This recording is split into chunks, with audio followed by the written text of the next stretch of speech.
Hello, Hey, we're everyone. live. And we are live, JPO. That is absolutely correct. We are live on the Lonely Marks Wrestling Podcast channel for another episode of the Lonely Marks Wrestling Podcast. I am Austin Pezhel. I'll be leading the festivities here this evening, but I'm here with my fellow two Lonely Marks. Jacob Barber is on assignment tonight. He's getting ready for Wrestledream, and he'll be there live, so we'll get a live report back from him next week. And we'll be talking about Wrestledream in just a little while. But we got Richie Goodacre. How's it going, Richie? Unless you still got dogs barking in the background. Yeah, at the moment, hopefully it's all good. So someone dared to enter the house that she didn't know, so that was very offensive to her. No, going good. Yes, and I'm excited to talk about pay-per-view that was and pay-per-view that upcoming. So yes, it should be a good time. Yeah, for sure. JPO, Jordan Owens, how's it going, buddy? How are you? Are you safe and sound? I know you were dealing with a hurricane the last couple of days down in Fort Myers, right? So are you all right? How you doing, man? You holding up? I'm here, so obviously things are on the up here. So yeah, I mean, again, just a crazy. You gotta just luck it out. I'm humble and lucky because literally I have friends that are Corey, who's been on the show. Last time I checked, didn't have power. He's not even 5 minutes from me. So, there's, of course, even worse than just power. There's, of course, people that had damage, maybe even worse than that. So, shout out to anyone that went through it here. I was, knock on wood. I think this is wood. Lucky, so, yeah. No, yeah, you're in the same position I was. Like, we lost power for a little while, but I was hanging with my parents. I had no damage to the house, so all in all, yeah. I made up better than a lot of people. I can sound like a real jerk because, like, my worst thing was we lost power a few times. It was literally only for seconds. So, yeah, it kept interrupting my YouTube videos. I was trying to watch Kill Tony. I know. And it kept interrupting. Come on, Milton. But no, I say that all kidding because, people definitely had gone through a lot worse there. So, yeah, for sure. Well, we're glad you're safe and you're ready to go here, man. Hope you're ready to talk some wrestling. Yeah. Luckily, still was able to see everything. Yeah. All right. Luckily, Dynamite was nice. Even Dynamite was like, we'll do it Tuesday this week. We know you're busy Wednesday. We'll do it on Tuesday. Wasn't it one of those weird like Title Tuesday things where like one title Tuesdays with like the title? I know why. Yeah, I'm sure they probably planned it differently. At least I would imagine. But like, yeah, there's a couple like number one contender thingies, but like, don't call it Title Tuesday. It's Night of Champions. We have one title match. Yeah, that's weird. It wasn't necessary subtitle this week. Yeah, that always bothers me. It's always weird. I saw that. I was like, what is it? Just a women's title? And it's even one person that like from another promotion or something. Like it just wasn't even. It was Emily Sakura, who's one of those. She's in AEW a lot, but never to the point of ever thinking she's gonna win it. Right, for sure. And then like Chris Statlander interfered and turned babyface. I'm like, oh, she was okay. When that turned, that was out of nowhere. Oh well. We were even saying it was kind of funny because same night as NXT, and NXT had more title matches. They could have been Title Tuesday. Yeah, for sure. Yeah.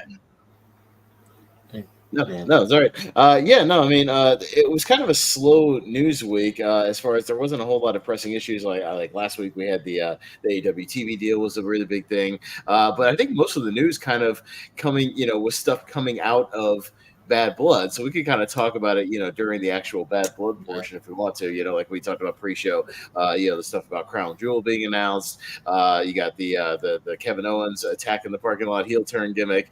We'll talk about obviously some stuff that happened at the end of the show with some returns. That's part of Bad Blood, so we can talk about that as part of Bad Blood. So everything kind of come out of there was really just towards that. And I have wrestling. Yeah, go ahead. No, please hit me if you got anything. I just want to put this out there. Evidently, at the NXT tapings, there was creepy fans. Or there was a creepy fan at the hotel trying to take pictures of the women's feet. So I just want to officially say I apologize. It was a mistake. I didn't realize that was unwanted. I just thought that was a weird fun fact.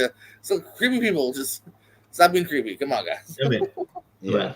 I guess the only other thing I just sort of thought of, and it's sort of not to sort of be down, but apparently Luchasaurus is in rough shape, so hopefully he it's better. He went to hospital because he was like he was found collapsed because he had like pneumonia or something. He had something wrong with it, like his lungs, and like they thought he was all right. Then but he's on oxygen, and then he had some complications, and they're worried he might have like permanent damage, but hopefully he's going to be okay. But yeah, yeah. So I hadn't heard that. That's news to me. So yeah, 100% love to Luchasaurus, aka Kill Switch now. I was wondering why he got taken off TV. I just assumed injuries or he was on vacation or whatever.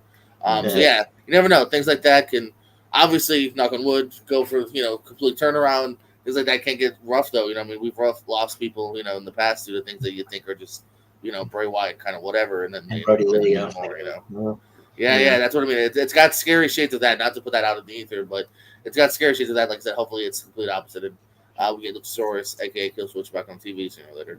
Yeah, for sure. Because it seemed like they were finally starting to actually tease maybe the turn. They keep like false finishing the turn. Turn. Yeah. Getting there.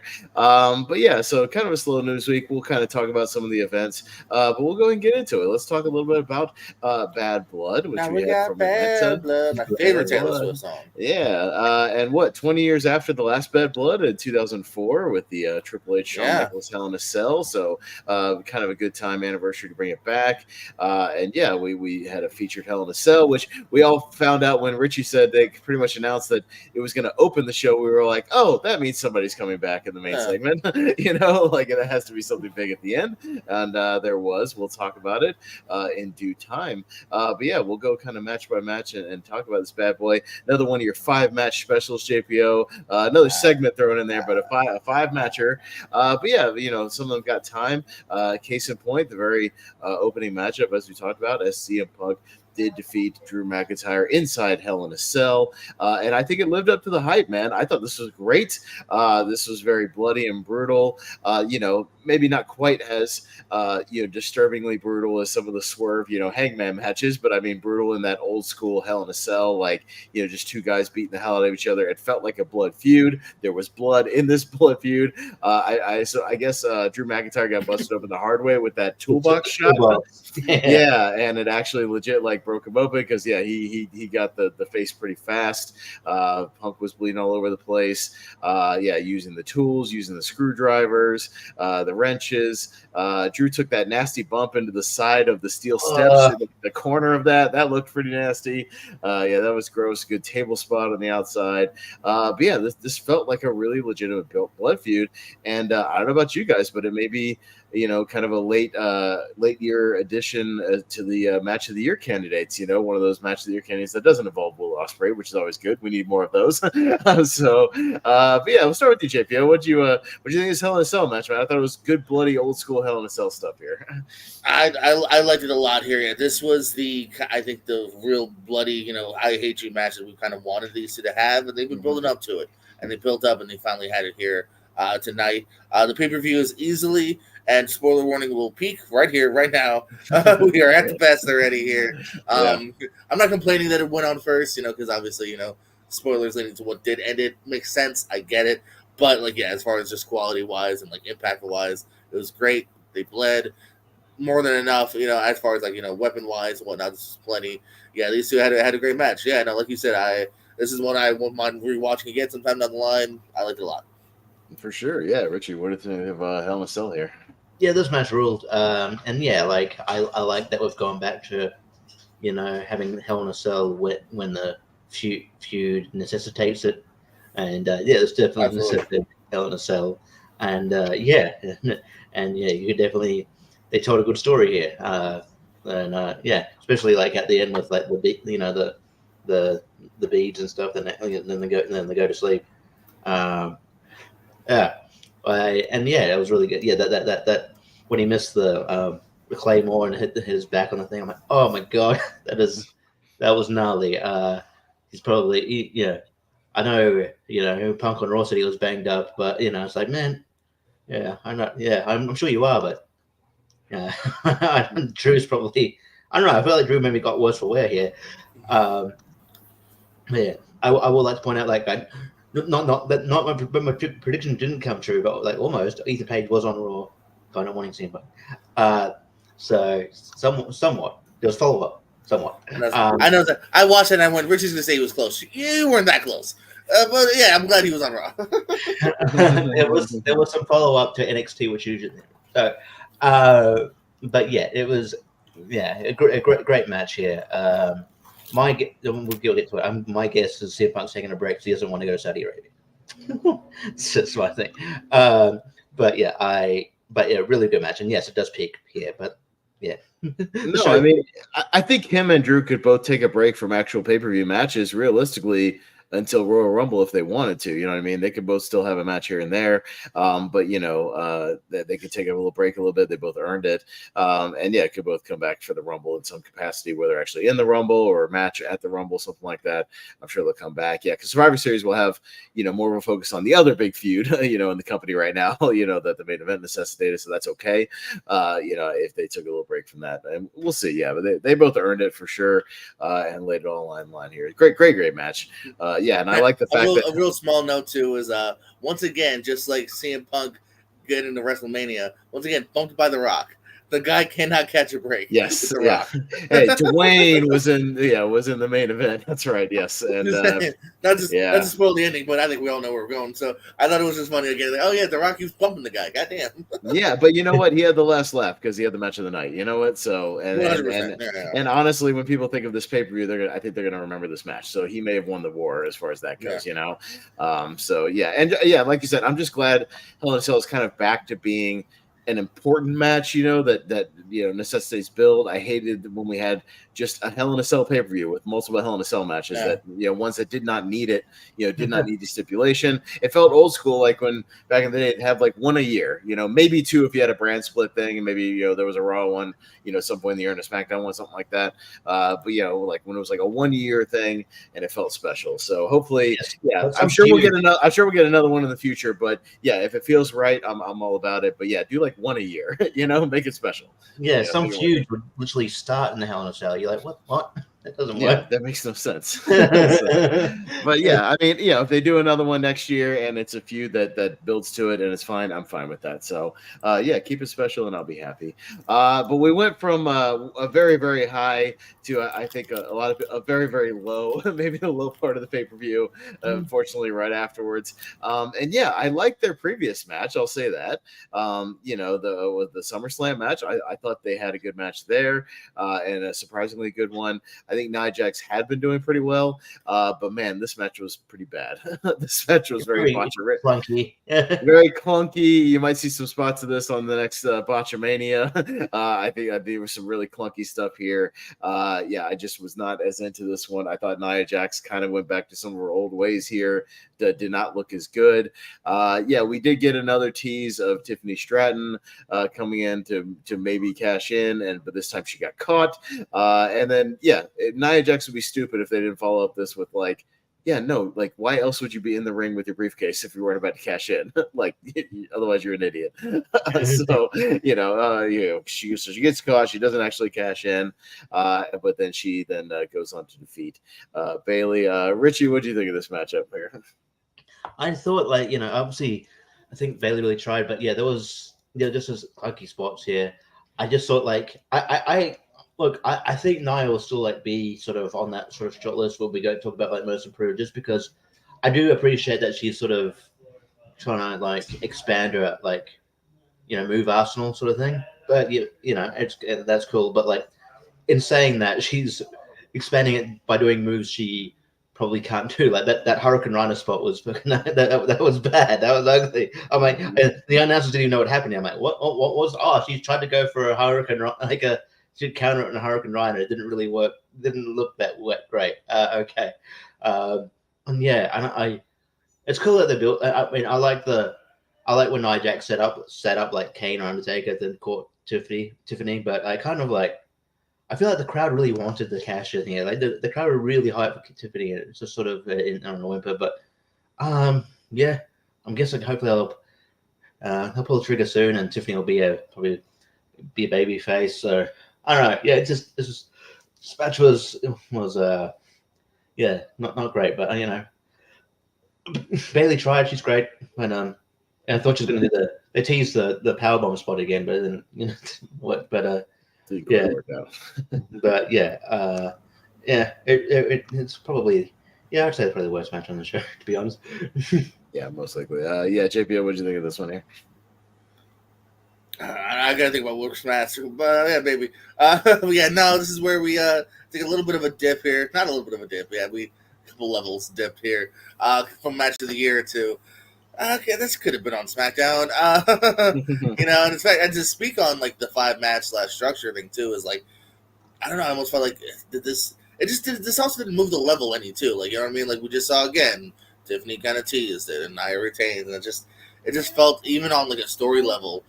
Besides just the match being kind of to even bad on a story level, it just didn't move the needle any at all either. It just left you very kind of at the end of the day here. So um, yeah, I wanted to like this more here. I wish they had put on the if you haven't seen it that triple threat ladder match on SmackDown was pretty dope. Oh Like yeah, that yeah. belongs on Bad Blood. That was some I was cool thinking about stuff. that. That was also teams you haven't seen before instead of this rematch that didn't even live up to the first match. I thought that first match was a classic, but it was still at least like a fun match that like you had stakes in it.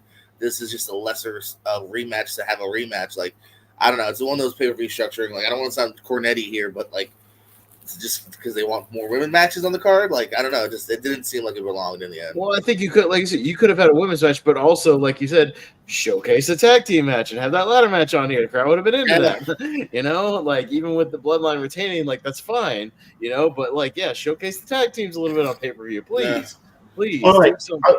What I thought they were going to do, I thought they were going to add Naomi to the match, like initially when they're building it up. At least it would be different. That would have had at least a different, that would have had a different spark. This felt like a retread of like this felt like a TV match, as in like let's kill time on TV rather than let's give you the best, newest, cool stuff on pay per view. Yeah, for PLE. sure.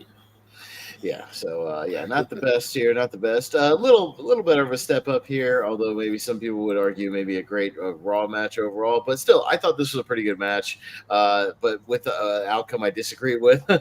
Damian Priest defeated Finn Balor, and yeah, we all had Finn here. I think because we were all in the same agreement of like, man, Finn could really use this win. He could really use a win here, especially on pay per view, and ends up looking like kind of a geek because he said he wanted to go it alone and show Priest how much better he was. Then he still had his buddies come out and still lost the match. So you kind of look even worse coming out than he did going in.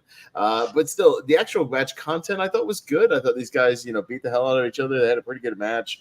Some good false finishes, some good back and forth here. Good chemistry in the ring. But yeah, I mean, just a weird, wonky outcome where I thought Balor could have really used this win to at least keep progressing the story. Because it's like, where do you go from here? Finn, you challenged Damian. You got him in the ring. And Damian still won 3-on-1. You know what I mean? And it's like, so where do you go from here? Did you challenge him again? You still lost, even with 3 people.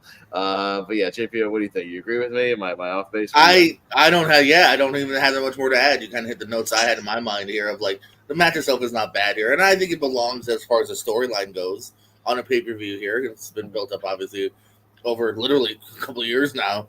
But yeah, I don't know if again are they saving a little bit for a rematch, but then the rematch is weird now because Baylor kind of needed it. I mean, Preach just came off a nice little title run. You know what I mean? He was proven, he's established. Like Finn lost all those title chances. Finn lost. Has been the sidekick. He's even got speaking of tag teams. Do you remember he's a tag team champion too, guys? Yeah, I tend to forget that they're tag team champions, but yes, their 100-day reign as with 1 or 2 defenses. Yeah, so this. I mean, I'm interested in where they're kind of going. I don't feel like do they follow this at up all Monday? No, Damian Priest wasn't on the show.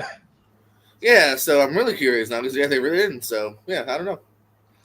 I don't know, Richie. Where do they go from here? And what do you think of the match? I don't know. The match was good, but yeah, I was kind of shocked by the outcome. I'm like, okay, because it's like all them come out and then he hits coup de grace. I'm like, okay, end, and he just kicks out. Okay, and then he just hits his finish.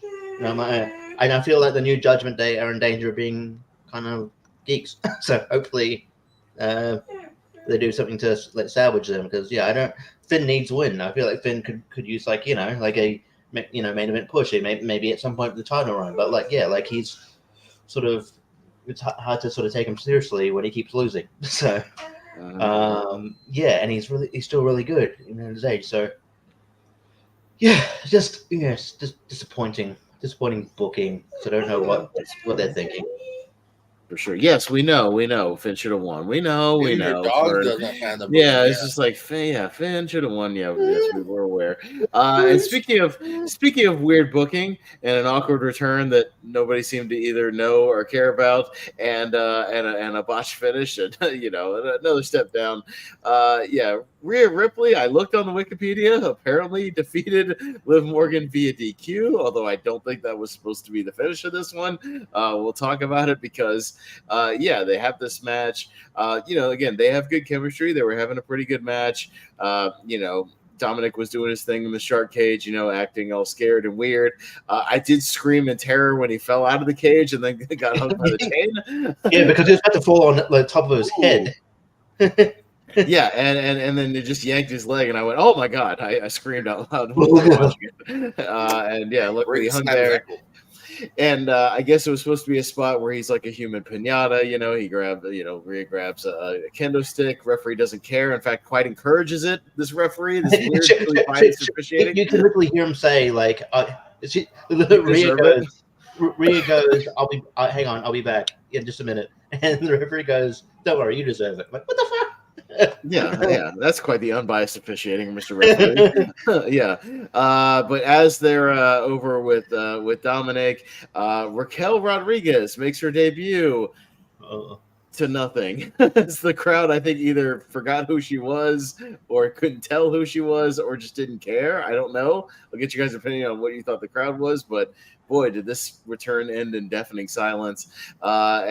She attacks Rhea, and then puts Liv on top of she does it in front of the referee, and then awkwardly puts Liv on top of Rhea. I think it was supposed to be a pin, but since she attacked Rhea right in front of the referee to where he literally saw everything, I think they had to call for the DQ. And I think it was originally just supposed to be an interference spot leading to a pin, but it kind of got screwed up, and they just had to admit that, you're disqualified. So, weird finish. Kind of weird booking. Yeah, not a bad match until kind of the third act, so to speak, to put it in movie terms. But Richie, what do you think of this whole fiasco here? So I'll give you a free shot of caning someone because you deserve it. But hey, don't. It's pretty bad. But like, I'll DQ you. I'll DQ the person that attacks you. I don't know. We're like, maybe like she's supposed to attack her in the ring or behind the referee's back. I don't know. But yeah, I just felt like maybe the silent direction was like, okay, like. Because she looked like, like it wasn't, and to me, it wasn't initially obvious. It was, it took me a while. It took me a couple of seconds to realize it was Raquel. That obviously she's, done it to look a bit more heelish. But yeah, and then people were just like, oh, okay, what? I think people were just confused, and then like, so I don't know. That was kind of weird. But and then obviously, the finish was supposed to be Liv pinning, and then like I think and then instead of like, Raquel standing tall, looking menacing, she just looked confused because she was like, "What? Why? You've already read the bet. Okay." It was, but yeah, it was fun up until that point. I enjoyed the match. I'm enjoying. I feel like I'm enjoying Dominic Mysterio more and more. He's just entertaining dude, entertaining in interviews as well. Like he had a couple of funny lines on like the pre-show, and he was getting interviewed as well. But I don't know. I just think the match was just hampered by like a miscommunication, just wonky finish, unfortunately. But yeah, it was fine. But on that, yeah, JPO, what do you think of this whole thing? And the return of Raquel. Yeah, it had its moments here. These two, the cage match or the shark cage stuff is fun enough. Dominic's a great photo for that. The ending again, just kind of like in a different way than the Nia Bailey one. That was just like, all right, we'll just have to move the needle here. It was again, the ending was bad. It was botched. Plus, that really kind of leaves you unfulfilled. DQ ending on a pay-per-view, whether it's their fault or not, still kind of again leaves you just unfulfilled here. So yeah, a bit of a whimper. It was otherwise all right match here. I don't know if it was a banger of any sorts, but ends up really kind of still unfortunately taking it down a couple notches. Yeah, for sure. Somewhere in here, I don't remember where it was, but we had a announcement segment from Triple H concerning Crown Jewel and major announcement. Yeah, major announcement. Tony Khan on. Yeah, there's a another belt specifically just for this pay-per-view. The crown Men. jewel belt. Yeah. Yeah, for the men and the women, a 50-carat diamond belt. I wonder which Saudi guy bought this thing because it looked very expensive. I will say that, but it's very clunky. This thing was bigger than all of our heads combined. This thing is enormous. It's an insanely looking belt. But what it's going to be is essentially the WWE champion and the World Heavyweight champion will have a match against each other. And they said whoever that may be, although they immediately, before even Raw, before the Gunther Sami Zayn match, put out a poster for Crown Jewel that had Gunther versus Cody Rhodes. So I was like, wow, way to have faith. They did course correct it on Monday where they actually showed an alternate poster of Sammy's face. So I kind of like that they kind of tried course correcting it. Yeah, but I mean, I understand it's card subject to change, but you're showing your hand just a tad. Yeah, and then I guess after this, unless we have another title match in between, it looks like it will be Liv Morgan versus Nia Jax. We'll get to what kind of happened, but any quick thoughts on this crown jewel belt and or the concept, which just seems like another sort of King of the Ring thing. I mean, this during not even King of the Ring. Didn't they used to do this during bragging rights? And they used to have like Raw or Survivor Series even did this. Yeah, Survivor Series basically turned into bragging rights. Yeah. Yeah, so we've seen this concept before. They have a belt. Who gives a shit? Because they did the same thing with Braun winning that 50-man Rumble, where they give him a random belt that we never saw again. I'm guessing they're claiming we'll see the belt again a year from now. Like, okay, cool. Like, whatever. I don't know. So everyone's a one-night champion. Like, I don't know. Just it doesn't move the needle for me here. A lot of these Crown Jewel shows are kind of whatever. They always seem to kind of be like not the best built storyline-wise, and sometimes cool matches. Sometimes you get Shawn Michaels coming out of retirement, unfortunately. I don't know. So, yeah, these shows are always kind of whatever for me. This doesn't. I'm not against it because that's kind of a cool, unique match. So at least that's a little something different. But I mean, as far as like the stakes, I don't care that they're winning this one-off title. Yeah, for sure. Me neither, Richie. Yeah, I mean, I think it does the opposite of what maybe it's intending to. Where I think they're intending to make Crown Jewel seem important, and I feel like Crown Jewel had seemed important, maybe more important than it had been in the last. Last couple of years, it had seemed more important. There'd be more. It felt more canon. More. There more storyline. It felt like more of a pay-per-view where like things had more consequences. Now I feel like you're introducing this belt. You're going back to it being a more sort of exhibition kind of thing where it's like Cody versus Gunther because hey, it's like it's champion versus champion because it's October. We just talked about how like Hell in a Cell, how it was refreshing having a Hell in a Cell match that needed a match that needed a Hell in a Cell. This we're just going to do Crown Jewel and champion versus champion because that's the time of the month. Like Cody versus Gunther could be a great match, like built up, in a future Mania or something. You know what I mean? Like I don't know, and I just like, but we're doing it on and then not to mention Liv versus Nia. That still is going to be the case, but by the time we get to Crown Jewel, which most likely is. That's a weird match. They're both heels. Yeah, you're pigeonholing yourself for weird matches like that too. Especially in the future where like, oh shit, it's October. Who's the champs? Oh fuck. Okay, we gotta do that. Yeah. So I don't know. The look of the belt's cool, but I don't. And this announcement didn't need to be on the. I think the announcement was only on the show so they could do what this. I guess what you're going to talk about after. Well, no, because then we had Gunther come out and talk about it. Say how he got his hand raised, at the last Saudi show, and then forgot about this. Yeah, and then conveniently, Goldberg, Gunther's favorite wrestler, Bill Goldberg, is sitting in the front row, which he quickly rescinded. But again, Gunther, great on the mic, goes on there, runs down Goldberg, calls him a one-trick pony, says he could never, somebody that simple can never be his favorites. That's fun. And yes, we might be getting a Gunther Goldberg match at some point because boy, did we lose it. Probably the next crown, probably the Crown Jewel afterwards or something. The next Saudi show after this one, maybe. I don't know. I don't know because it looks like they're about to tease this. I don't need this. I don't need it at all. I didn't mind Goldberg just being there and getting a pop, just for being there, but I did not need to tease another Goldberg run. I don't need another match. I think he's had just about all the matches I need. And I'm a Goldberg fan. I like him.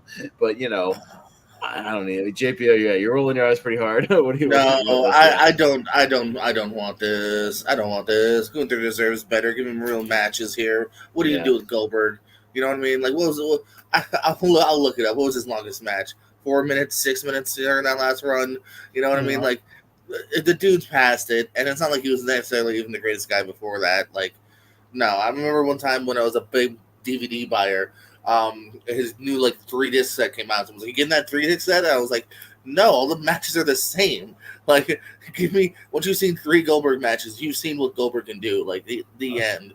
Like, I Did know they it put a was- William Regal match on there? That'd be different. It probably wasn't even no. Well, maybe you could, while Richie's giving his thoughts, you can look up the cage match and give us the actual stats on what his longest match was in his last run, JPO. I'm sure they've got it, right? I mean, I maybe the Undertaker match at that Saudi show, maybe. I don't know, but Richie, yeah, your thoughts on this? Although I just remember too, like that's another weird thing about the show. Like it's like they're very celebrity driven. They're like, hey, they're putting out every like, hey, we got this person here, this person's here. Like did they give out a lot of tickets? I don't know. Like Yeah, here's DDP and Scott Steiner, Really, and here's really weird. and here's random rapper I don't know, and another random rapper I don't know, and and whoever else. Like, yeah, that's fine. X-Pac is in the front row. Can we get Sexy Red the fuck off our television too? Yeah. I thought that was a she one-off. She is annoying and untalented, and I'm afraid they're gonna put her in a match now because they keep bringing her back out. God, fuck off. I also feel like she's probably going to be in the game with whatever. But Pat McAfee makes it. I know they're scraping the barrel for the game. But I just found that whole thing but weird. Like, why now are you doing like is it to make it feel more important? Like, was it to make it seem like it's sold out when it's not? I don't know. But yeah, like the whole Goldberg thing. It's like it was funny at the segment at the time, and if it was just a one-off thing. Like, with Gunther being great on the mic again, like, just burying him, that would be cool. But it's obviously leading to something. But it's telling that I don't think they're like, obviously they're in Atlanta, he has his fans, but there were boos for Goldberg. So I don't know. Some of the fans want to see Goldberg at this point as well. But the problem is, I think Goldberg got to a point even in this last run where I think he believes his own hype because he had a whinge. Like when they let his contract expire, that I wanted a retirement, and they never gave him a retirement match. well, and that now it's like he's probably getting his wish. But yeah, he thinks he's like, I feel like he thinks he's more important than he is in 2024. So, I just hope if we get the match, I hope Gunther destroys him. But I feel like I don't think Goldberg will do that though. I feel like Goldberg. I don't think Goldberg's going to sign up to get squashed. Mm-hmm. Yeah. Yeah, I know, Goldberg's gonna get. I feel like otherwise Goldberg's gonna get injured. So I don't know. I don't like it. Make it a cute little tease. We can all go. Wouldn't that be something back in the day? And then we'll move on. Yeah, I would. Yeah, just for the hell of it. Not including a Rumble. From 2017 to 2020, 2016 to 2022. Goldberg wrestled 11 matches. 12 of you include the Rumble. 4 out of 11, he was brought to more than 5 minutes. 4 times he gave us more than 5 minutes out of his entire 11 match run. His longest would actually be him and Bobby Lashley. Almost 12 minutes. Good for you. Yeah. Even the Taker match that everyone hates. That's not even a 9-minute match. Yeah. Okay. I feel like his longest one. Roman was 6, and then the other one, I don't even remember here. Yeah. I was gonna say even the ones in like 03, like someone was a Triple H, even didn't really exceed like 15 tops, maybe. Something like that. I don't know. I don't think he's ever. I don't know if he's hit 20 minutes ever. So yeah, that'd be a fun fact. Or if he did, you could save that for a trivia question, JPO. Like, who did Joe Hoover face that lasted more than 15 minutes or something? I don't know. I don't even think we count the Elimination Chamber because he was in and then was out. Yeah, he was the last man in, and maybe 10 minutes, and then it was over with, something like that. But yeah, that would be like a Rumble. Technically, he wasn't in for the whole match, but so we'll see what happens here. He had a triple threat that almost won 20 with Kane and Triple H. Armageddon, Armageddon, though. Yeah, and WWE. Okay, well, triple threat. You can have people in and out of that thing, so that makes sense, I guess.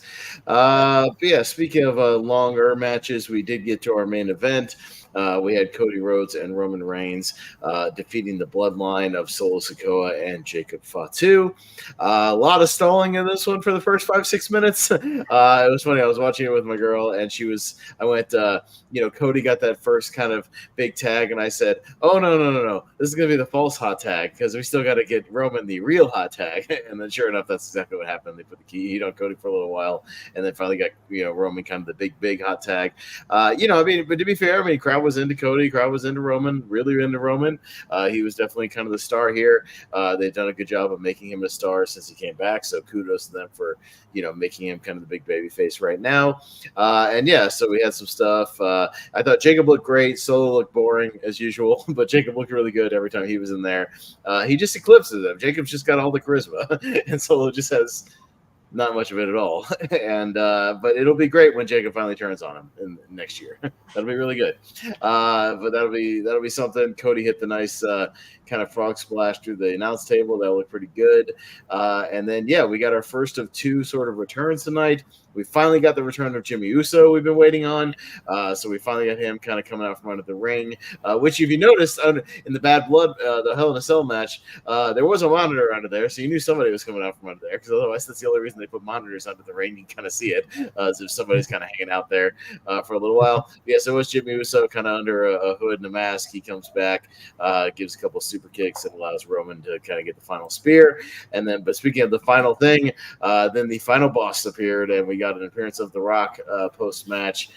Didn't really do anything, just kind of stood there and he went like The Rock and did a 1, 2, 3 thing. Yeah, so whatever that means, I guess we'll find out more, in the upcoming SmackDowns leading up to War Games. I'm sure he will be involved at some point. I guess the question is, whose side is he going to be on? Is he siding with Roman? Is he siding with New Bloodline? Whose side is he on? Yeah, I guess that will be kind of the big question. But yeah, so JPO, what do you think of this whole main event and all the returns and everything? What you got? I hope he's signing with the Bloodline because once again they can't catch a fucking break when it comes to main events. Again, I kind of was thinking they might eke this one out because it's not for a title. Like, come on, guys! Like Jacob lost the cage match. I went with my logic of not many faces going over tonight, and I never failed.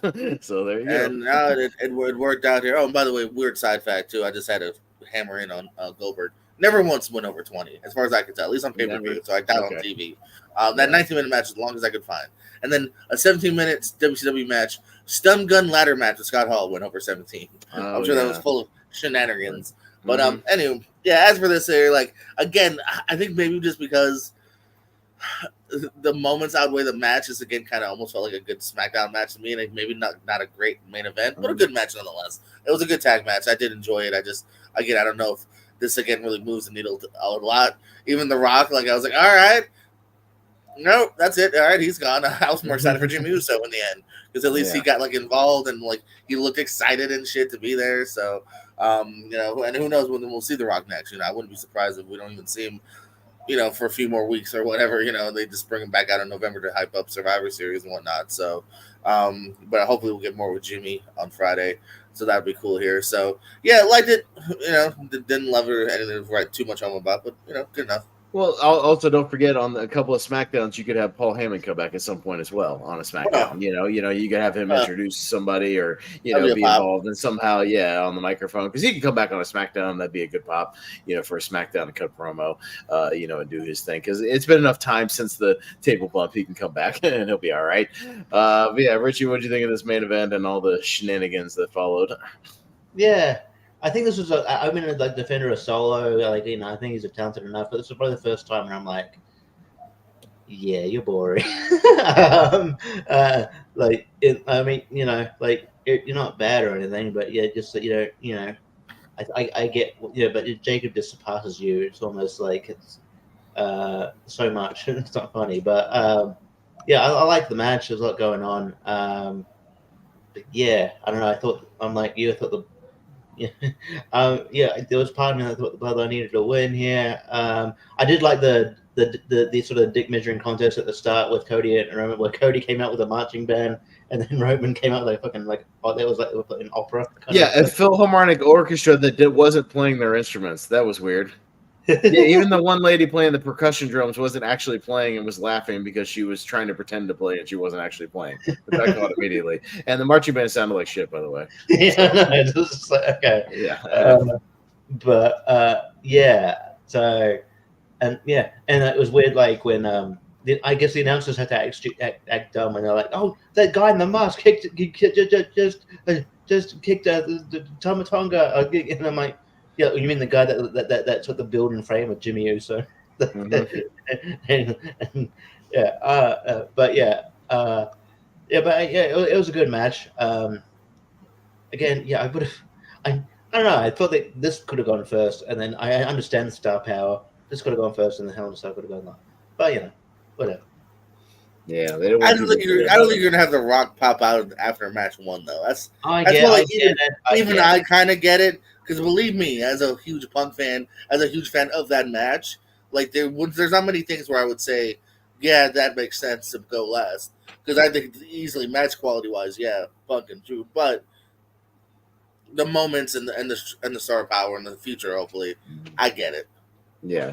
And then post show, we had an attack in the parking lot near his bus, which wasn't even like official footage. They let fans kind of film it with Yeah. their phones and then upload to social That's media. actually, I like that actually. Yeah, so pretending like it was a legit, beat down, Yeah. Kevin Owens, confronted Cody and then put a beating on him in the parking lot, and then let fans kind of make some viral videos of it and let it get uploaded, it kind of spread around later. But yeah, kind of KO going back to kind of what he does best. That's being a heel, and then we'll see maybe one person that could be caught in the middle of that is Randy Orton. We can see what Randy Orton's reaction is to this, because he may be kind of caught in the middle of it, and we'll see actually what happens with that. Any thoughts from you guys about the KO heel turn that they did kind of after the show? And I guess we're going to follow up with that, this week.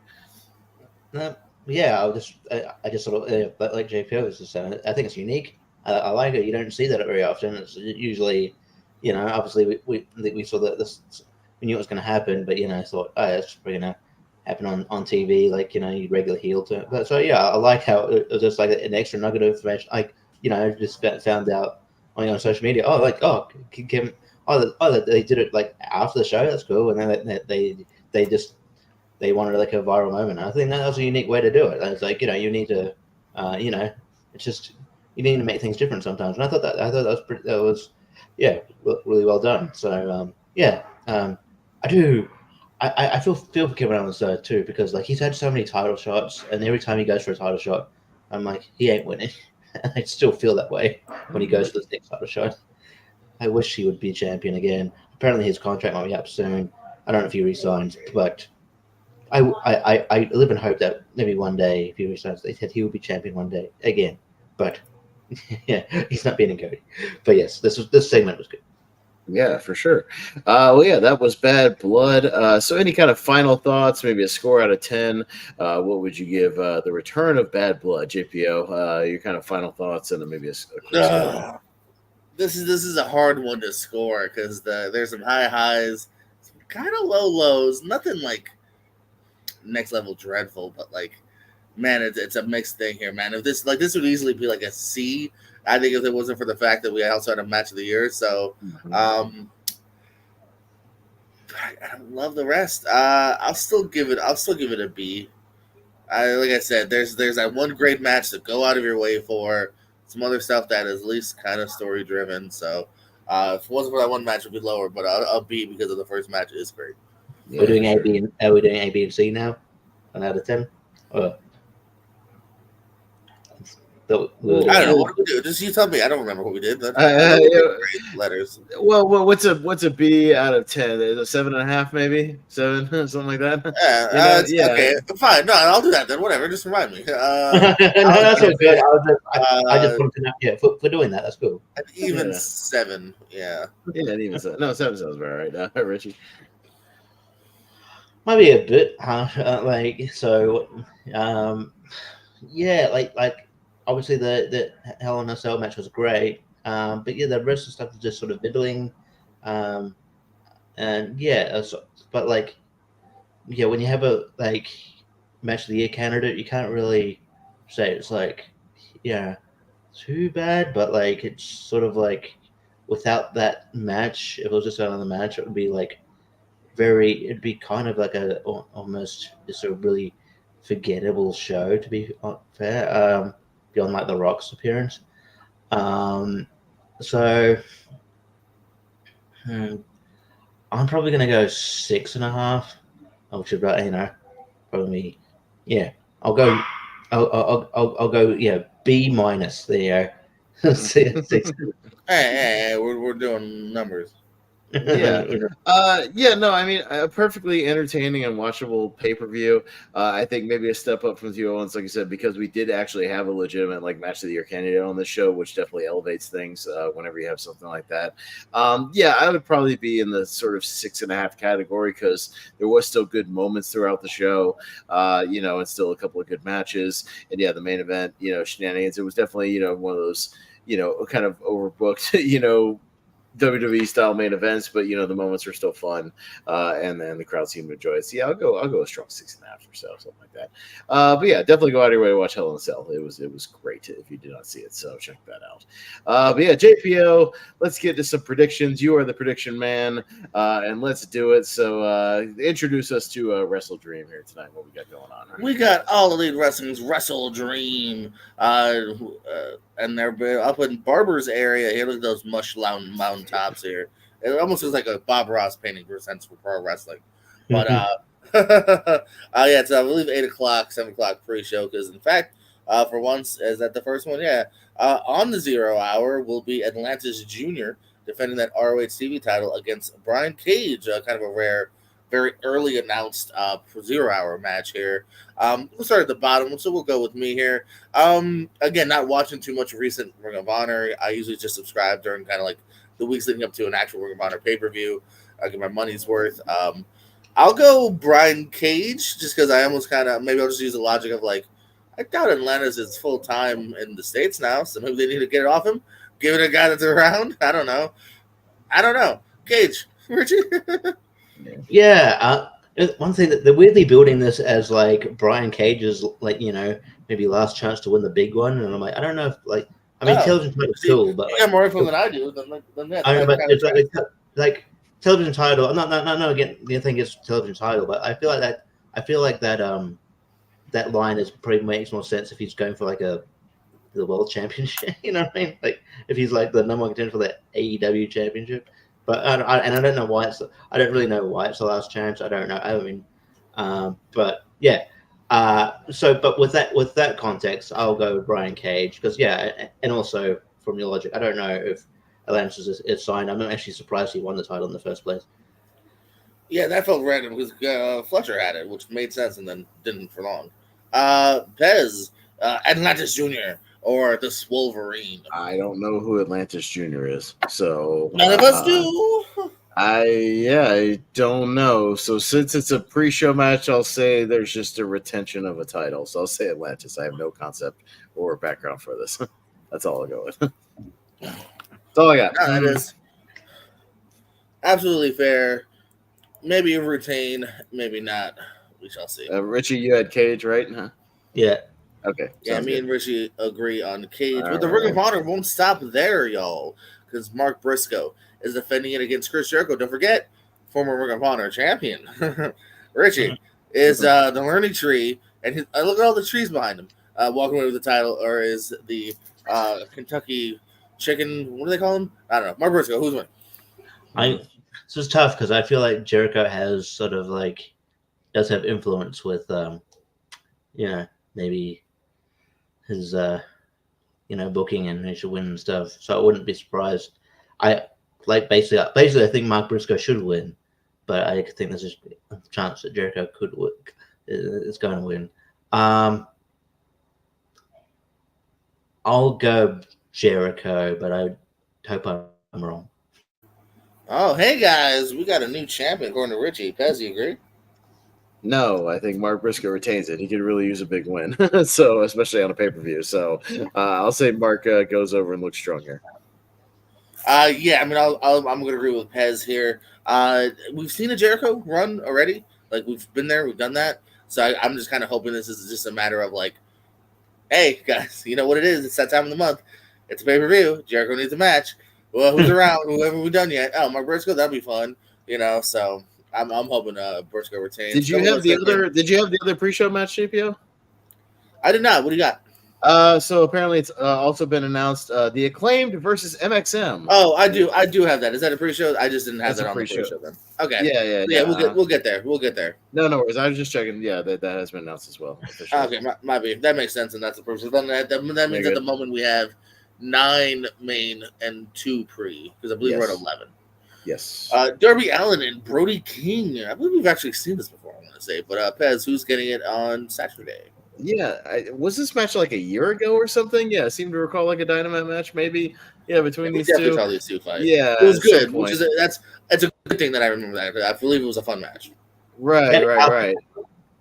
Yeah, I remember. Yeah, Brody beating the hell out of Darby in that match, and but then having a good back and forth. Always good to put. Oh yeah, they even had a coffin match at coffin match. Yeah, that's right. Yeah. Okay. Yeah. And a singles match before that. So yeah, gotcha. Yeah, no, always good to put Darby with a big guy. Classic big guy, little guy stuff. He has great matches when the opponent is significantly larger than him. Get to throw him around a little bit. Always fun. I'm sure the crowd will be into it. But yeah, I think Darby will go over here and squeak it out. He could use the win here. Especially after losing his title shot to Moxley. So I think he'll get a win here and get his momentum back a little bit. Yeah, I can see it going both ways. I think Brody King's got a lot of upside, but I'm going to go Darby as well. I think there's still future plans to kind of do a lot with Darby. Oh, I mean myself in the middle of talking. Getting a potential title shot even down the line. So, Richie? Yeah, I think it's sort of refreshing that like Brody King is getting like this sort of big up, getting the chance to shine in his like singles capacity on like pay-per-view. I think all three of the all 3 House of Black are great, but yeah, I do think Brody King can be underutilized sometimes, like as a single capacity, so it's cool. I'm sort of torn because Darby does need the win. I think I could see him winning the title one day, and that's sort of like if you want to build him up, like you can't have him keep losing. Brody King's a guy that I could see also having being credible threat and as singles guy at some point too. So, but I think Darby's time is sooner than Brody, so I will go Darby as well. Alrighty, our first clean sweep of the night. Hoodlum Darby might walk away with the victory. TNT Championship. Jack Perry taking on Katsuyori Shibata. I like Shibata enough, but yeah, I think Jack Perry is going to continue his reign a little bit here. I don't necessarily see Shibata ending it. So, Richie? Yeah, this match was. I feel like this match didn't have much build up. It's just a match to have have a match with Jack Perry on the card. I mean, it's going to be it's going to be a good match. I feel like if Jack Perry's going to lose TNT title, it'll be someone with sort of bigger build, or a program bigger build. Nothing Shibata. I'm glad he's still wrestling. He's great. But I think Jack Perry pulls out the win here. Yeah, I'm gonna go with the scapegoat here. Yeah, not much build to it. Kind of thrown together. He'll at least hang on till the next kind of bigger challenger. Yeah, I'll agree. And Luke Perry's son. All right, triple threat match for the international championship. Here we go. And Kaneshka Takeshita. Richie. Yeah, this is. First of all, this match. There's no way this match is not going to be great. Okay, there's no way. I'm gonna. I think we said it last time. I'm hoping it's this time. I think it's Takeshi's time. He's got to win that. He's got to win. I think he wins maybe to set up a single feud between Ospreay and Takeshita, or maybe Ospreay. Ospreay goes to maybe goes to feud for bigger titles. But I'm gonna go to Takeshita, and maybe he pins Ricochet so he doesn't sway not to pin Ospreay. But Ricochet probably shouldn't get pinned either. But I'm gonna go. I'm gonna go. Yeah, Takeshita. I think it's just time. All right, what do you think in Pez? I keep pulling for Takeshita as well. Remember, I was the guy who was pulling for him to win that 4-way. I think he could desperately use a title win, and I think the crowd is kind of ready for it. I think he could get an assist from the Callis family here, and he could finally pull it out. You could have a setup with maybe them, especially if he takes out Ricochet. If Ricochet kind of joins this new Hurt Business thing or whatever, you could have kind of those two factions kind of feud a little bit and keep it going. And I just think it's a way you could get the title off of Ospreay to have Ospreay then move up a level and, start feuding for the world title. Cause I think it's about time he can feud for the world title now. So I think there's a way to do it here without even him taking a pin. I think Ricochet could take a pin here, and it wouldn't be that hard, especially if they have a rematch down the line with something in some way or another. So yeah, I'm pulling for it. In my heart and my gut, I'm going to say Takeshita finally gets a big title win here. I'm going with him. I could be wrong, but we'll see. I mean, I do like it a lot. Yeah, I know it's tough. I can see any outcome in this one. Actually, this one where I can see any three.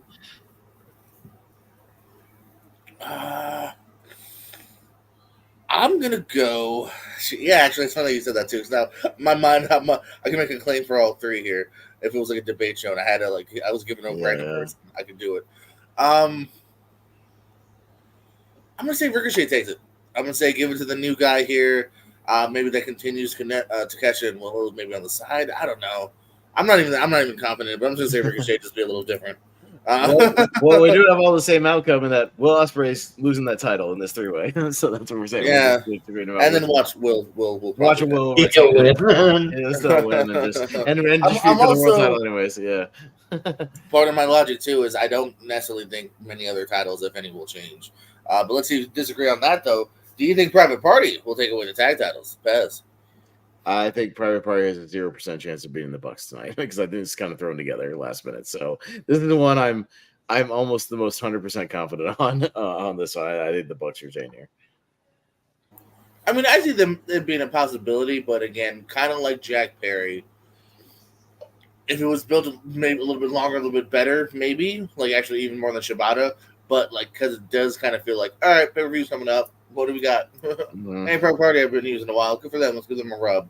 And the rub is just simply being there. So I'll give it to the Bucks as well. Richie, clean sweep it, or you think Private Party's going to shot to the way to victory?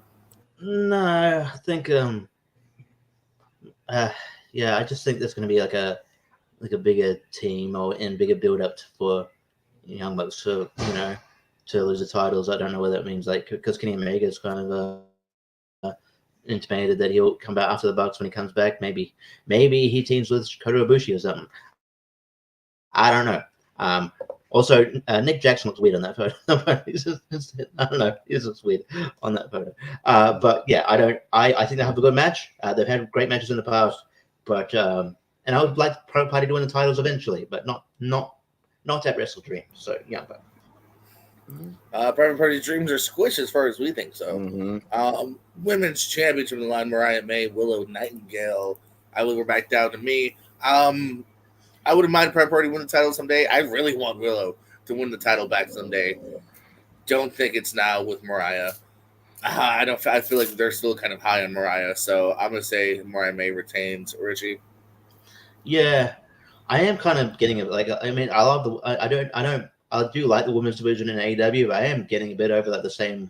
It seems to be that same 6 women also getting title matches on pay-per-view.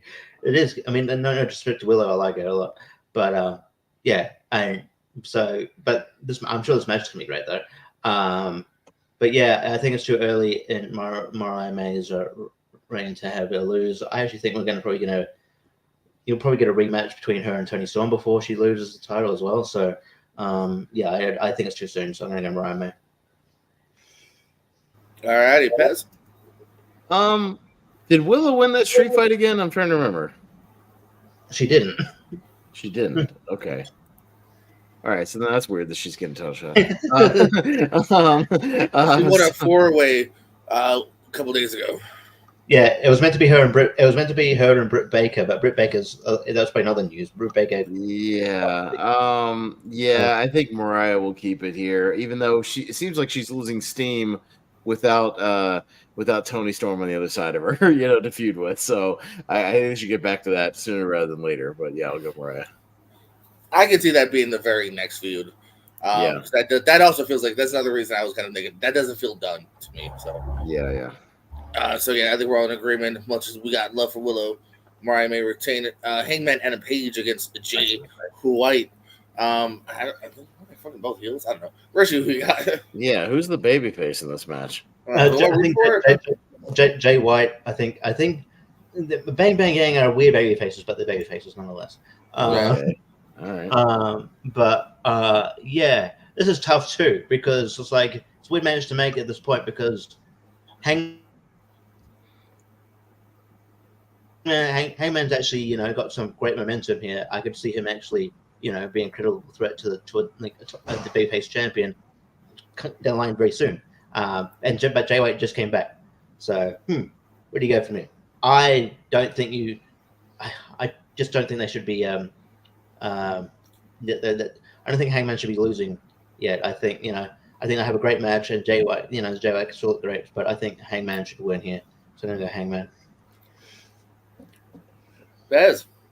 Yeah, another one kind of quickly thrown together with the Jay White return. I could maybe see a possibility where there's an upset, but at the same time, yeah, Hangman.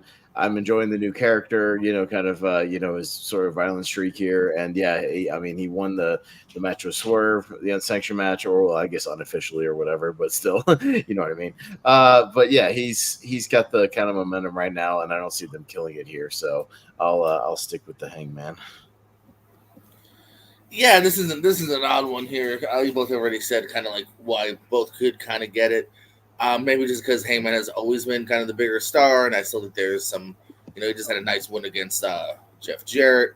So I'll go Hangman as well here. We'll kind of clean sweep that one here. Yeah, they don't have a match graphic. That's why. Okay. I had to steal this here because I believe this will be more announced on Rampage. I feel, or Collision or whatever. But yeah, MXM, Mansoor, and Mason Madden against the acclaimed Max Caster, Anthony Bowens. Pez, who gets this very important pre-show match? Yeah, it's funny. It's like very important, but I could see either team winning. It's like seems like the less important ones. Some of them are like the ones we're kind of splitting on. It's kind of weird, but I think MXM could use a prestige win, and it seemed like ever since the Acclaim didn't win the titles at Wembley, it seems like they've kind of faltered a little bit, and they're not really in that title picture again. I say you kind of boost MXM a little bit. They're getting over with the fans. They were over at the Dynamite I was at. Like they had a fun match, and they were kind of getting over. And I think you need to build up a new team here, and then maybe give them a win here. So I'll take Mansoor and the other guy. What's his name? Yeah, Mansoor and Mason. Yeah. I'll take. I'm not saying that's fucking coming back to WWE. WWE there. It's funny, because this is, just like Hangman and Jay or other matches like where it's like I really could go either way here. This has actually had several kind of at least a couple of weeks of build up here. They stole their jacket. It was actually Billy Gunn wearing it in their model show. I want to agree with you, at least for my heart. I agree with you. They're like, yeah, give it to MXM, kind of the more fresher team on the come up here. I kind of just feel like it's going to be more of the same, though. I kind of feel like Acclaimed going to get the win here, though. It's just where my head's leading more so than my heart. So I'm going to say Acclaimed. Richie? I feel like the Acclaimed are sort of, like they're kind of, they're not like, they're not as hot as they were like maybe like even like a few months ago. I don't know. They're just sort of, they're popular, but they're just sort of there. You know what I mean? I don't know. Where the hell are the Outrunners? They should have a spot on the pre-show at least. They're the third biggest merch seller. Yeah, why do you not at least have them on the damn pre-show? Have them on this show having a match like this, somewhere. I think it might be coming, man. Not only are they signed, they defeated Grizzly Young Vets. Like, give it time. Like, I mean, I agree it would have been bad to have them here, and they might still. Because don't forget, we're only 2 matches announced in the pre-show. That's true. They could have a third one easily. AEW's pre-show is so hard to figure out. There's been 1 match, there's been 5 matches, there's been 3, there's been 6. You know what I mean? So who knows? But I'm just saying, like I have faith that maybe they'll get their chance. Yeah. So I could see it going either way, like you said, but I'll go the Acclaimed. I think they also need a I don't know. I think they need momentum. Well, we are split here between our 2 tag teams. Pinkies up or scissor me. Hologram and the Beast of Mortos. This match 2 out of 3 falls match here. Man, what do you got? We're back down to me. I don't know. Maybe. Sure. Yeah, just go. Shit, because I kind of want to think about this one here. I'll simply just go with the dude that seems to win, which is Hologram. I like Mortos. I hope he gets more of a push later, and it could be very well be tonight. That actually, in a weird way, would kind of be an upset, even though he's fucking way huger. Yeah, I said huger. So I kind of feel like, yeah, it could go either way, but I'll just go with Hologram that they'll keep him kind of undefeated, and he'll eke it out. Maybe Mortos will get that first pinfall, and then Hologram finds a way to come back. Richie. Beast Mortos, by the way, in a faction with Roosh and Drillisco, now managed by Jake Roberts because he traded Lance Archer to the Don Callis family. Interesting. But yeah, I don't know. Thought maybe this match might be in the pre-show too. No, 2 out of 3 falls. No, it's gonna be in the main show. Yeah, but yeah, obviously it's going 3 for the 4. I love the Beast Mortos. I love the one he was back to Roos in TNA. I think he's great, but they're huge on Hologram at the moment, and they're not going to have him lose just yet. But I do hope that a push to the Beast Mortos is coming down the line because he is fucking great. So I'll go Hologram. All right, Bez, what you thinking? Beast Mortos is great. He deserves a push. And I think he should get it here, goddammit. I'm going with my heart. I love the Beast Mortos. Let's give him the win here. Let's give him a big pay-per-view win because, goddammit, is he over? Crowd loves him. He's great. Hologram's still up and coming. He'll be okay. 2 out of 3 falls, they can go back and forth, and obviously into the 3rd fall. But, maybe I'm like Takeshita all the time. I'm going with my heart. I would love to see Beast get a big win. Give it to the Beast, baby. I'll be different. I'll give it to the Beast. What do you say? Hey, no problem here. Like I said, I wouldn't mind seeing it. Mortos, look at him. He's great. He's great. Of us think Hologram. We'll take it. All right, we are at the main event here, guys. We've done it. We're at the tippity top now. Go to Richie. We got Bryan Danielson in the AEW World Championship against Jackson. Kind of like you before. I wish I wasn't going first because I can't think. Because I could actually see Jon Moxley, ending, career. Like, Bryan Danielson keeps doing interviews where he says, "Oh yeah, and I did a match and I couldn't feel my leg or I couldn't feel my." I'm like, man, dude, like, he's very honest, but man, don't you kind of make me want to believe that you probably should hang it up, but like as much as I like, I love you and everything.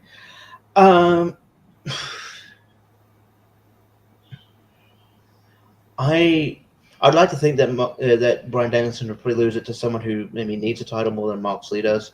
So I'll go Bryan Danielson, but it's close. It's very close.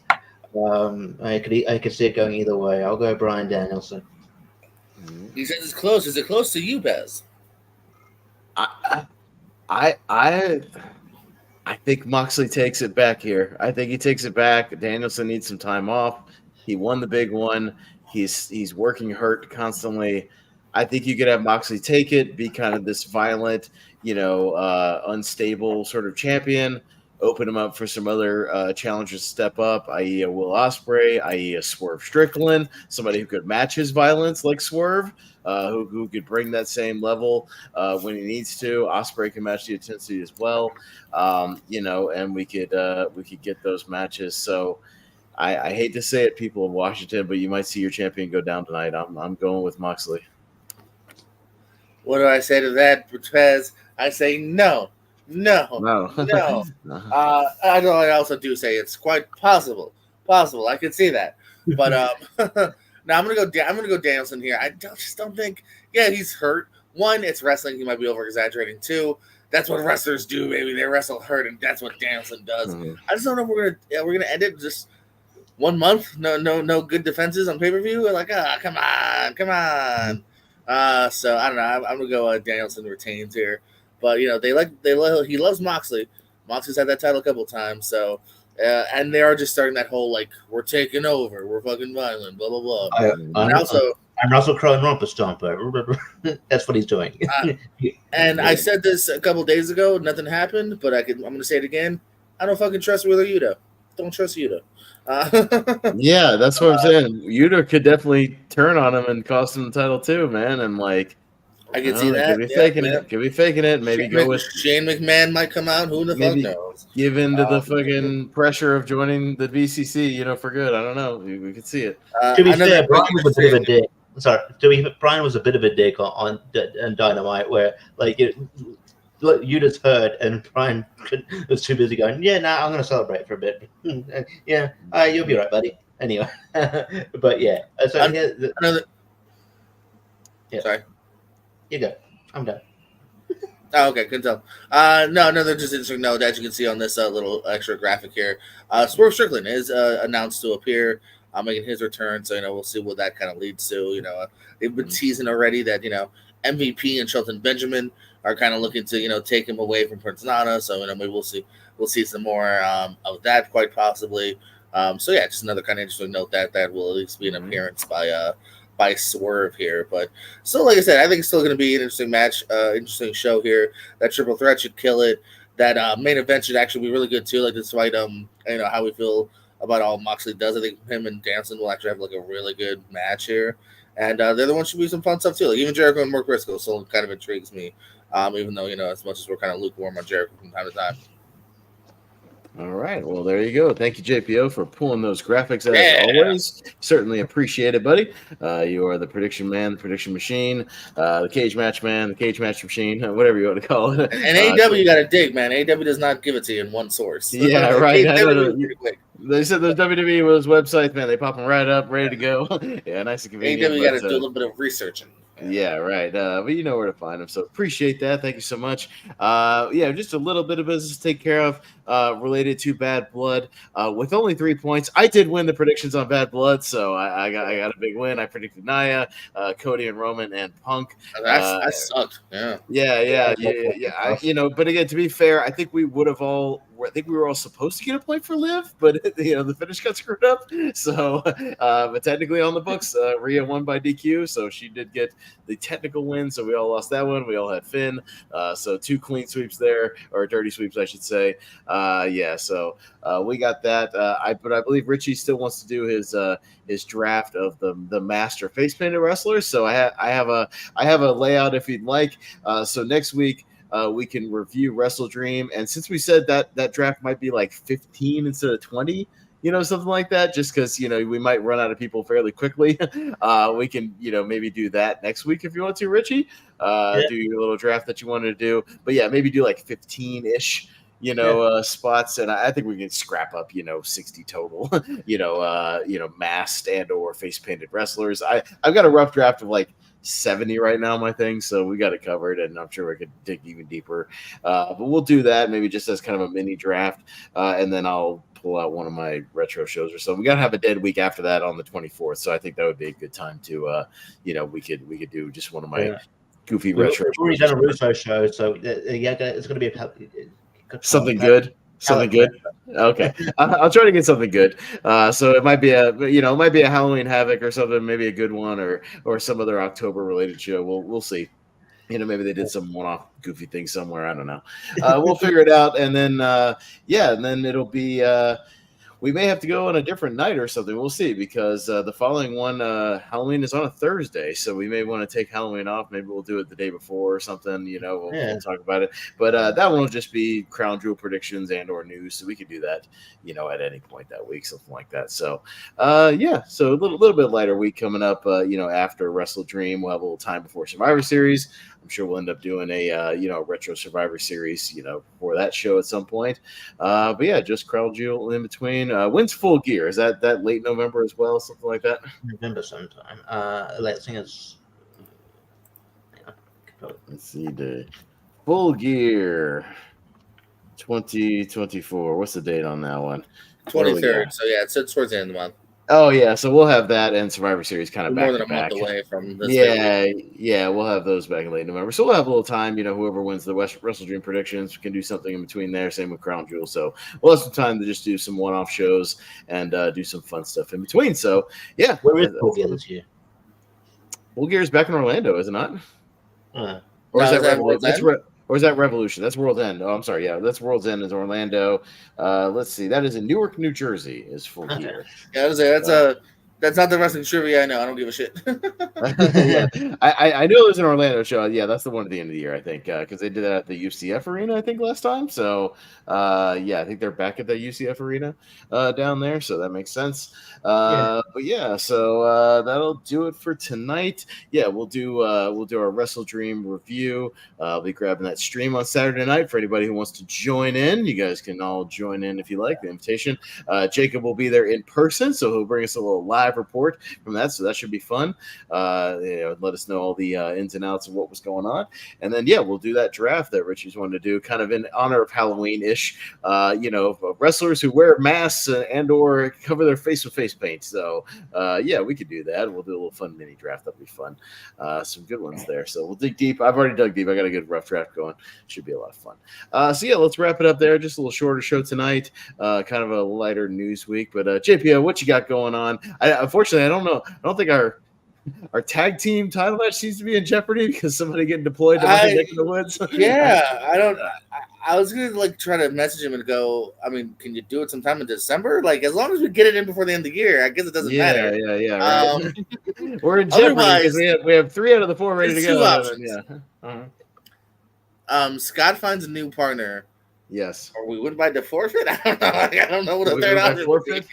So you can just play it out. You can play Scott 1-on-1 because you're the better of the two, and then that'll determine the team. That would make sense to put the tag finish. I don't know. I guess that's a third option. Like I said, I was gonna give it some time and go. Can you? Because I don't even know. Okay, you're getting deployed. Do you not have any internet? November, December. I don't know. So we'll see if it's ever possible. But yeah, the wrestling tournament, trivia tournament was so close. we were almost there. We almost made it. We needed one more week, and we could have gotten done. Hurricanes and deployments, we just all kinds of craziness. Yeah, I don't know. So we'll figure it out. I don't know. Maybe we'll fight them in Rio, Paz. We won by yes. You know what I'm saying? But yeah. Otherwise, Chris Cass has announced that he is still our champion. So Chris Cass will defend his title pretty soon as well over on that channel. Then of course over at the Pearsco, a lot of movie shenanigans here because it is spooky month. I'll be continuing some more spooky stuff. I'm editing some movie clips right now, all horror movies. We just did the 90s horror bracket. I'm going to do the 2000s and the 2010s probably at sometime in the next few weeks as well. Normal trivia, of course. And yeah, speaking of why we love horror, I was supposed to compete on this next clips match. The internet did not stand up for me because it was during the hurricane night. But I will be in the next clips match because I am a former clips champion. And all over the place, multiplex, lights out. That's continuing. Me and Brandon continuing in that team tournament. So yeah. Mm-hmm. All right, yeah, Richie, what you got going on? Yeah, speaking of why we love horror, I just recorded a match versus Malcolm, so you can check that out when it's uploaded. Sort of hence my nickname here. Just didn't bother to change it. It's just a reference to an Australian horror movie. Mm-hmm. And then you can find me on Tournament Fights on Friday doing the last horror sort of mystery tournament before the championship. Mm-hmm. And then next week we will be back for Wheel of Movies where we're talking about Hook in honor of Maggie Smith, passed away recently. We'll have Ross Bristow on that show. gives me enough time to watch Hook because I forgot it's 2.5 hours. So I've got an hour left, so I'll get there. And then just on the other trivia spaces, you'll see me on JPO's channel here and there, doing some stuff. It was just on I called into long time first time with Every Thursday at 8, find Richie reviewing a movie this week in the last episode. Yeah, I was there. You can find me there. And some people never call in to the first time. Sorry, I keep watching new stuff, and you don't do new stuff, so that would not be. Never watch old stuff. You're on tournament fights. You don't watch old things. I know. I just don't watch as much old stuff because it's a lot of stuff I've seen. So like, I don't need to watch old stuff, and I just need to dig into like. Now that it's like spooky movie season, I need to watch some old horror I've never seen. But it's hard to find stuff I haven't. Like honestly, it just is. So, like I've seen a lot. So old stuff could just mean like a year old. I mean, like because you reviewed one that's what came out in 2023. We just said no 2024. It's all we said. Okay, so no current stuff. 2024. Right. I know. Yeah. I just need to dig into my stack and find some stuff. I do have Blu-rays over here that I haven't busted open yet. I just need to do that, even if it's non-horror stuff. I know. I'll get you, JB. It's just I get into horror mode for October, so like I watch a lot of old favorites sometimes. My girl, like I've been showing her a lot of stuff she's never seen, so like we've been doing that. So it's fun to watch her like watch the stuff that I love. So like we've been doing that a lot. Yeah, it's like, oh hey, we just watched Texas Chainsaw Massacre. She's never seen that. We watched Night of the Creeps. We watched we watched From Beyond. We watching the Terrifier movies right now, like shit like that. Is Night of the Creeps streaming anywhere? That's a good question. I don't think so. I have the Blu-rays and everything, but that's a fun one if you've never seen it. It's really great. No, I haven't. It's a blind spot. Well, I guess yeah. It's really great. Streaming somewhere. I'm going to watch because apparently it's out everywhere else in the world, but like the new Hellboy movie I'm going to see tomorrow because it's only at the theater because apparently it's only coming out in digital in your guys' end. So there's JPO Night of the Creeps is on good old Tubi. Check it out. One of the great streaming services out there. 88 minutes, really fun movie. That's kind of what I've been trying to do is just go to like all the different streamers. It's a mix of Slither and like a zombie movie. It's really fun. Yeah. Really good time. So great Tom Atkins performance, good character actors sprinkled throughout. So watch that one. It's really really fun. Won't take up much of your time. So good stuff there. Yeah, speaking of horror, we got a couple horror things. Richie mentioned a couple all in the Movie Hero Network, and you can follow the Movie Hero Network Facebook group where you can find all the shenanigans going on over there in all the different communities. We'll be kind of doing our final kind of singular part of our horror mystery series. A lot of the classics getting a lot of love over there. Exorcist won one of those. Psycho won one of those the other night. We've had some classics. Scream became a 4-time champion, tying Jurassic Park for our most tournament fight winners ever. Scream is always a heavy favorite. JPO, I know you'll be a part of our horror scene and heard on Sunday night. Our scene and heard horror clips. Speaking of horror clips, Jordan putting together our annual kind of horror Halloween, scene and heard exhibition. I'm coming for that W. Yeah, I mean, you got some heavy hitters competing against you though that night. That's for sure because you got. You got, Chad Webb, always a heavy hitter. Eric Ibarra. You got our current grand champion, Jonathan Caro, who's always a strong competitor. You got Wolfman and Steve Mesa. So you got some heavy competition. Hey, Wolfman, hands on screen. Can we all make sure he's got his hands on fucking screen? Yeah, but he's never won one, so don't worry about it. It's fine. All right, sure. Yeah, fair enough. He's always coming like 5th place, so you're fine. Hey, I had an answer there, but I just rubbed it. I rubbed it out. Can you accept the answer, please? No, we're not gonna do it. I think I have a feeling Mesa and like Caro and Chad might be your heavy competition in that one. Probably Eric is all right, but he knows the score. We'll see. It'll be a lot of fun regardless. So come check that out on Sunday night. And then we'll talk about next week into the 1999 series, ladder series. That's going to be a very strong year. So should be more good movies than bad movies for once. So there'll be a lot of disappointments there when some of the good movies don't win tournaments. Other than that, we'll kind of wrap it up there for now for tonight. So appreciate anybody who watched us live or watched us on the replay. We always appreciate you guys checking us out over here on The Lonely Marks. We'll wrap it up for tonight. So until next week where we discuss a little Wrestledream and do a little mask and face paint draft, which should be fun. So for JPO, for Jacob Barber, who's not here, we love you, buddy. For Richie Goodacre, I am your host tonight, Austin Pettis Howell, and we will see you guys next time. Thanks.